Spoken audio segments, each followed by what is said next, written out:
प्रभु की स्तुति हो। मेरे प्रियो, आज हम रोमियो की पत्री का अध्ययन करेंगे।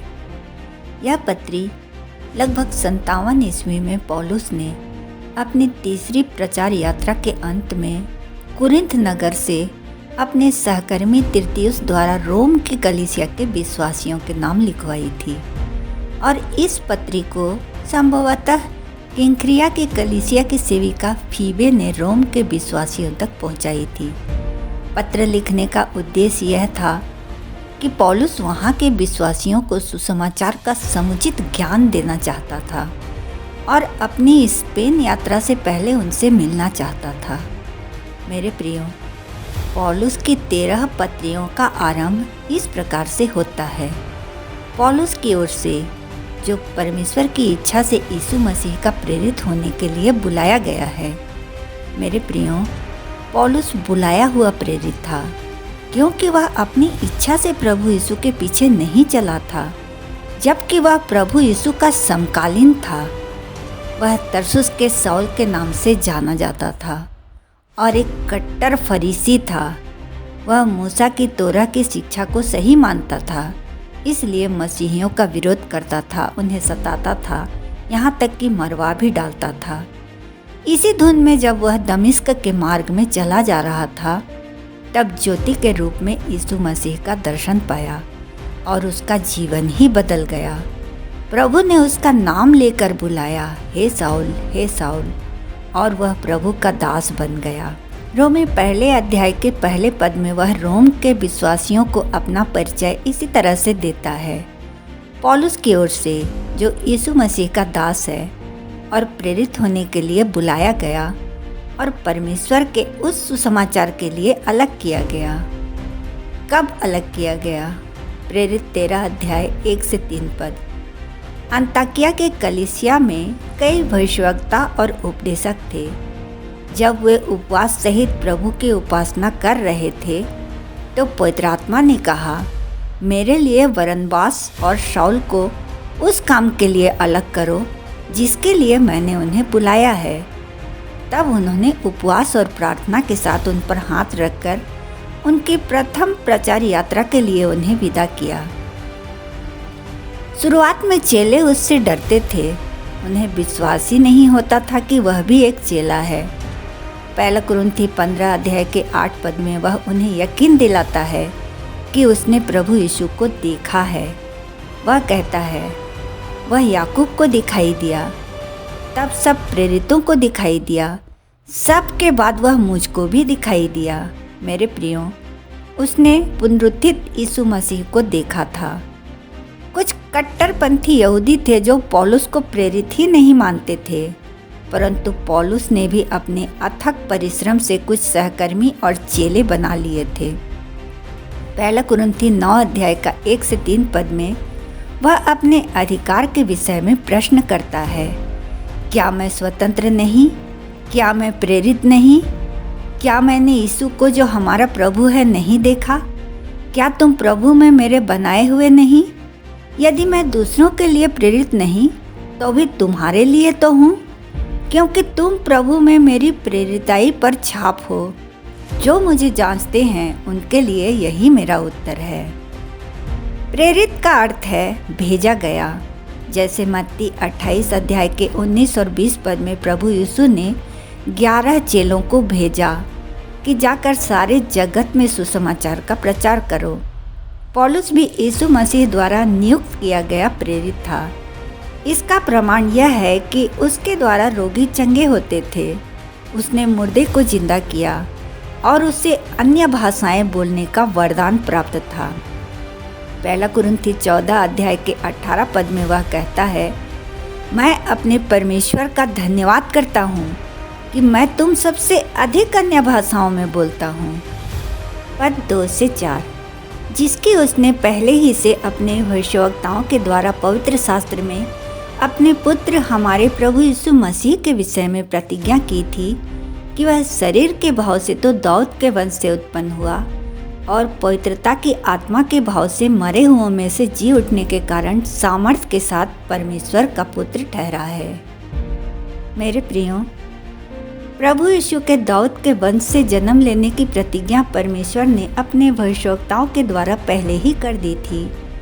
दूसरा शमूएल 7 अध्याय में परमेश्वर ने नातान नबी के द्वारा दाऊद से यह प्रतिज्ञा की थी कि उसका घराना और राज्य सदा स्थिर रहेगा और उसका सिंहासन कभी खाली नहीं होगा।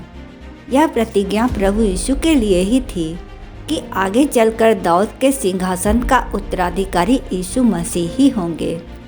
यशायाह 11 अध्याय का 1 पद में लिखा है, तब ईसे की ठूंठ से एक डाली फूट निकलेगी और उसकी जड़ में से एक शाखा निकलकर फलवंत होगी। यह पद भी यीशु मसीह के विषय में ही है, जबकि ईसे जो है दाऊद के पिता थे। परमेश्वर की यह प्रतिज्ञा अपने समय पर ही पूरी हुई। गलाती 4 अध्याय का 4 पद कहता है, जब समय पूरा हुआ तो परमेश्वर ने अपने पुत्र को भेजा जो स्त्री से जन्मा। रोमी 5 अध्याय का 8 पद में लिखा है, परमेश्वर हम पर अपने प्रेम की भलाई इस रीति से प्रकट करता है कि जब हम पापी ही थे तभी मसीह हमारे लिए मरा। रोमी 8 अध्याय का 11 पद कहता है, यदि उसी का आत्मा जिसने यीशु को मरे हुओं में से जिलाया, अर्थात परमेश्वर का आत्मा। पहला पत्रस 3 का 18 पद कहता है, इसलिए कि मसीह ने भी अर्थात अधर्मियों के लिए धर्मी ने पापों के कारण एक बार दुख उठाया ताकि हमें परमेश्वर के पास पहुंचाए। वह शरीर के भाव से तो घात किया गया पर आत्मा के भाव से जिलाया गया। परमेश्वर पिता ने तो यीशु मसीह के बपतिस्मा और रूपांतरण के समय ही उसे अपना पुत्र घोषित कर दिया था, परंतु पुनरुत्थान ने प्रभु यीशु की दिव्यता को सिद्ध किया। उसे फिर से वही सर्वोच्च स्थान प्राप्त हुआ जो उसने मनुष्य रूप में आने के लिए छोड़ दिया था। उसके जी उठने ने यह सिद्ध कर दिया कि वह वास्तव में परमेश्वर का पुत्र है। प्रेरित 17 अध्याय के 29 से 31 पद में पौलुस कहते हैं, अतः परमेश्वर का वंश होकर हमें यह समझना उचित नहीं कि ईश्वरत्व सोने रुपये या पत्थर के समान है जो मनुष्य की कारीगरी और कल्पना से गढ़े गए हों। इसलिए परमेश्वर ने अज्ञानता के समयों पर ध्यान नहीं दिया, पर अब हर जगह सब मनुष्यों को मन फिराने की आज्ञा देता है, क्योंकि परमेश्वर ने एक दिन ठहराया है जिसमें वह उस मनुष्य के द्वारा अर्थात प्रभु यीशु के द्वारा धर्म से जगत का न्याय करेगा, जिसे परमेश्वर पिता ने ठहराया है और अपने पुत्र को मरे हुओं में से जिलाकर यह बात सब पर प्रमाणित कर दी है। मेरे प्रियो, हमारा प्रभु संपूर्ण मानव और संपूर्ण ईश्वर है। पद 5 में पौलुस कहता है कि उसे यीशु मसीह के द्वारा अनुग्रह और प्रेरिताई मिली है। इस अभियान का उद्देश्य यह था कि सभी अन्य जातियों के बीच उनके नाम के कारण विश्वास से उत्पन्न होने वाली आज्ञाकारिता के लिए लोगों को बुलाना है। इसका मतलब यह है कि सुसमाचार का लक्ष्य केवल विश्वास दिलाना ही नहीं, पर उस विश्वास के आधार पर आज्ञाकारी जीवन जीना है। पद 6 में पौलुस रोम के विश्वासियों से कहता है कि वे अन्य जातियों में से हैं, लेकिन अब प्रभु ने उद्धार के लिए उन्हें बुलाया है। मेरे प्रियो, यदि परमेश्वर अनुग्रहकारी ना होता तो हम अन्य जाति कभी उद्धार नहीं पा सकते थे। वह विश्वासियों से कहता है कि वे परमेश्वर को प्रिय हैं और पवित्र जीवन जीने के लिए बुलाए गए हैं। पौलुस उन्हें त्रिएक परमेश्वर की ओर से अनुग्रह और शांति का आशीर्वाद देता है। जिन्होंने वचन को सुनकर प्रभु को ग्रहण किया, उन्हें प्रभु अपनी भेड़ें कहते हैं। यूहन्ना 10 अध्याय का 27 पद में यीशु कहते हैं, मेरी भेड़ें मेरा शब्द सुनती हैं, मैं उन्हें जानता हूँ और वे मेरे पीछे पीछे चलती हैं। पद 8 में पौलुस यीशु मसीह के द्वारा रोम के विश्वासियों के लिए परमेश्वर का धन्यवाद करता है कि उनके विश्वास की चर्चा सारे संसार में फैल गई थी, जो अन्य लोगों के लिए एक मिसाल थी।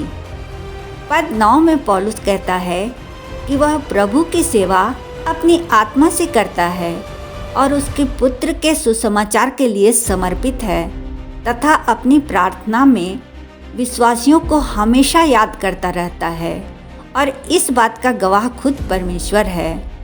पद 10 में पौलुस हमेशा अपनी प्रार्थनाओं में परमेश्वर से विनती करता रहता है कि यदि परमेश्वर की इच्छा हो तो उसे रोम के विश्वासियों से मिलने का अवसर मिले। मेरे प्रियो, पौलुस अपनी इच्छा को परमेश्वर की इच्छा के अधीन कर देता है ताकि जब परमेश्वर की इच्छा होगी तब उसकी रोम यात्रा भी सफल होगी।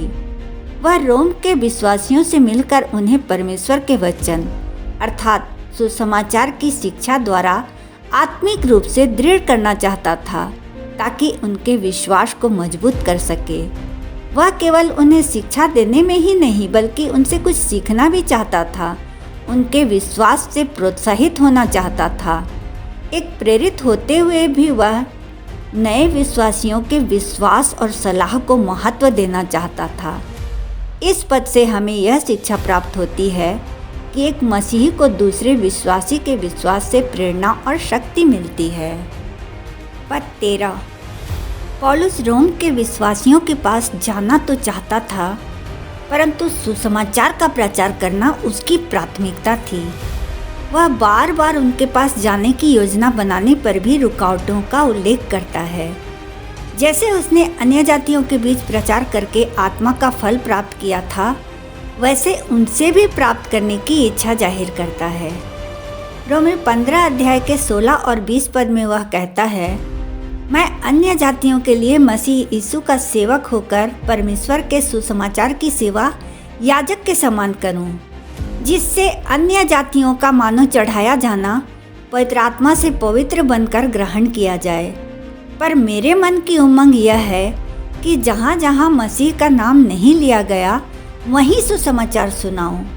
ऐसा न हो कि दूसरे की नींव पर घर बनाऊं। इसीलिए मैं तुम्हारे पास आने से बार बार रुका रहा। मेरे प्रियो, पौलुस जहाँ भी जाता था उसे कट्टरपंथी यहूदियों के हिंसक विरोध का सामना करना पड़ता था। यहाँ तक कि उसे अपने प्राणों की रक्षा के लिए रोमन अधिकारियों के जरिए कैसर से गुहार लगानी पड़ी थी। उन दिनों ठंड के मौसम में समुद्री यात्राएं बहुत ही खतरनाक थीं। यह सब कारण भी उसकी रोम की यात्रा में बाधा बनी थी। पद 14 और 15, पौलुस किस बात के लिए यूनानियों का और अन्य जातियों का और बुद्धिमानों और निर्बुद्धियों का कर्जदार था?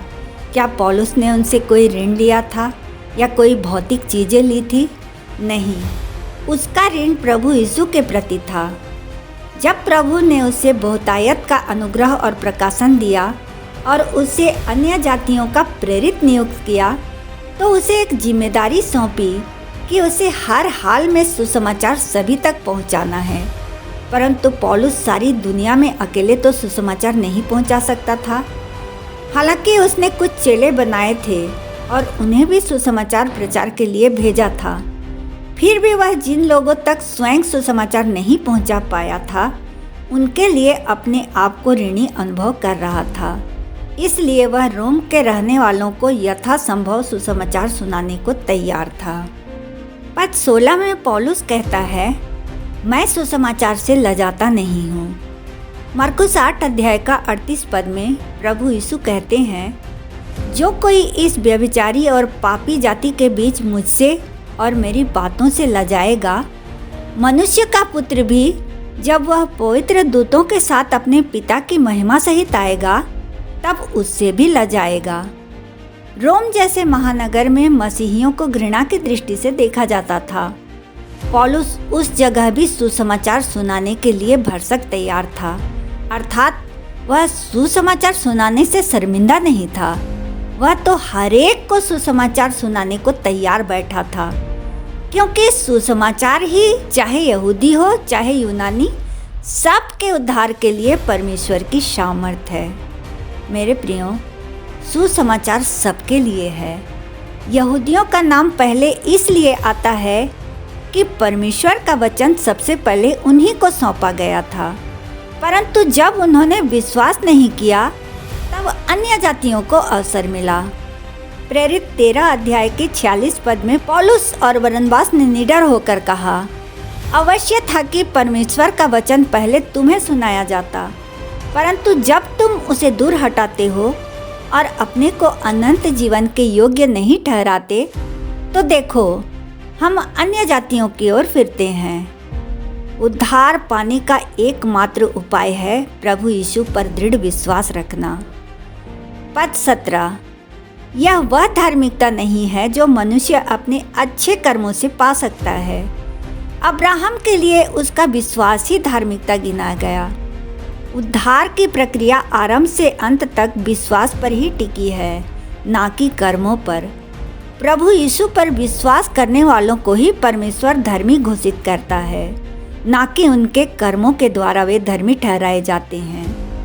यशायाह 64 अध्याय का 6 पद कहता है, हम तो सब के सब अशुद्ध मनुष्य कैसे हैं, और हमारे धर्म के काम सब के सब मैले चिथड़ों के समान हैं।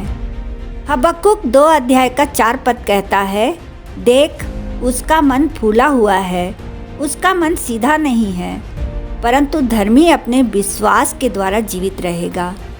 इब्रानी 10 अध्याय का 38 पद कहता है, पर मेरा धर्मी जन विश्वास से जीवित रहेगा।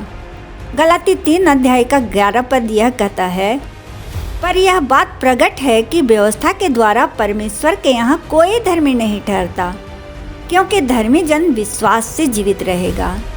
फिलिप्पी 3 अध्याय का 9 पद, और उसमें पाया जाऊं, ना कि अपनी उस धार्मिकता के साथ जो व्यवस्था से है, वरन उस धार्मिकता के साथ जो मसीह पर विश्वास करने के कारण है और परमेश्वर की ओर से विश्वास करने पर मिलती है। यह पौलुस का कथन है। मेरे प्रियो, यह थी रोमी पहले अध्याय के पहले पद से 17 पद तक का सार। परमेश्वर इन सभी वचनों के सुनने वालों को बहुतायत की आशीष देवे। यीशु सहाय। जय मसीह की।